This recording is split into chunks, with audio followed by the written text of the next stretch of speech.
One of the biggest things that we can do now that we couldn't do before when we were on other software is being able to query the information that we need and to use monitors.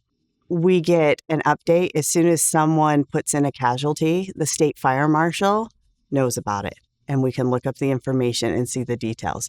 So we're still at the mercy of when they make the report, but it's still faster information that someone was hurt somewhere or that we had a fire fatality to make sure we know what's going on and what's happening. Being able to get information on exactly what we're looking for when an elected official asks a question, we're able to go and find the answer for the whole state. We've been able to create the regions, the response regions that they do a lot of reporting for. We can pull that information and say how they're doing and what's happening there.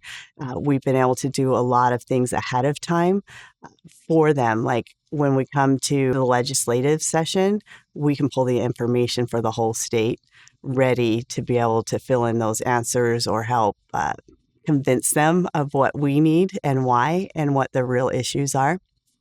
Well, I think for us, something that we can do today with ImageTrend that wasn't possible a few years ago is just that general CQI, QA review of things, because we are starting off, we've only had an ambulance service for just over a year now. So enabling us to use the CQI modules that are in ImageTrend to then drive our data collection, and then that data collection can then drive our training of things we need to look at, improve on, continue to do well at, things like that. So that's our ultimate goal with ImageTrend and some of the features that it has. Probably the biggest impact that ImageTrend has on our agency is just the ease of inputting data. I'll give you an example. For our investigations and incident reporting, our old platform, it would take 30, 45 minutes to key in an incident. Now it's 5-10 minutes, less clicks.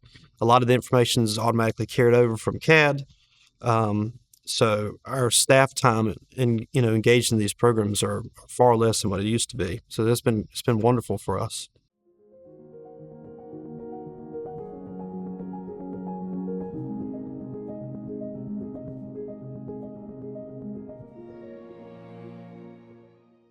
One of the biggest challenges that my agency faced was missing deadlines with insurance companies and revenue collection on EMS billing. So when I consider how ImageTrend helped us overcome that challenge, we were able to actually set workflows, automated and manual driven, depending on what it was to do, that we were over 3,000 reports behind in QI.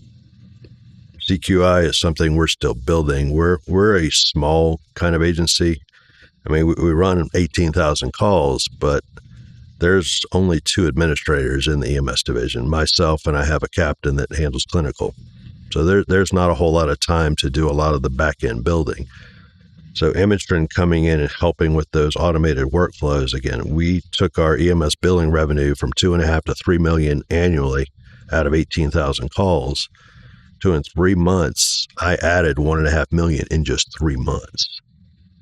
I said, we're targeting to almost go 250% total increase to be a $6 million agency, where 2.5, $3 million, that's nothing to sneeze at, but doubling that in less than a year, without ImageTrend, we would not have been able to done that.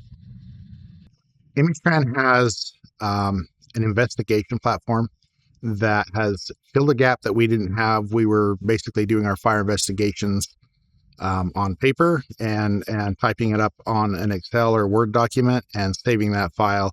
And now we're able to complete our inspections using ImageTrend's investigation platform. And it kind of ties it back to the main fire report and makes that a kind of a seamless transition. And that's one of the gaps where ImageTrend has really helped our service be better. So Albuquerque Ambulance is accredited by CAS. And so this year we are getting ready to recertify our accreditation.